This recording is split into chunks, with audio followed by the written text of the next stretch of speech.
Buongiorno a tutti. Come nasce un progetto di questo genere?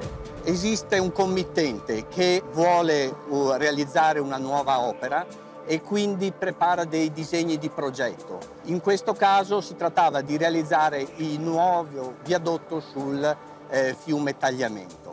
Le condizioni al contorno che ci hanno aiutato ma anche ci hanno portato a delle decisioni sono state l'area nella quale ci troviamo e le condizioni al contorno dovute alle aree disponibili nella zona.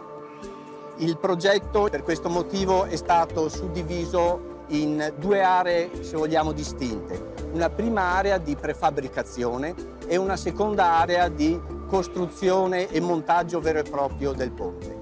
Quindi si possono individuare la prima area, come dicevo, di prefabbricazione posta alla base dell'impalcato, dove sono stati realizzati i 1114 elementi che costituiscono i due viadotti.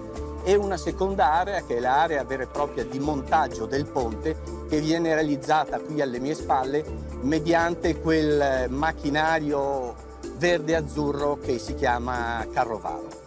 È la macchina principale, vorrei dire il cuore del ponte.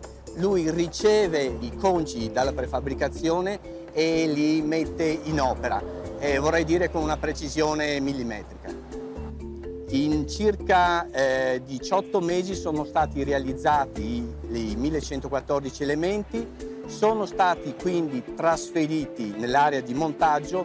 Il team è attualmente composto da 50 persone. Abbiamo tecnici, ingegneri, responsabili della sicurezza, della qualità e operai altamente specializzati. Si tratta di gente che lavora con noi da quasi 30 anni.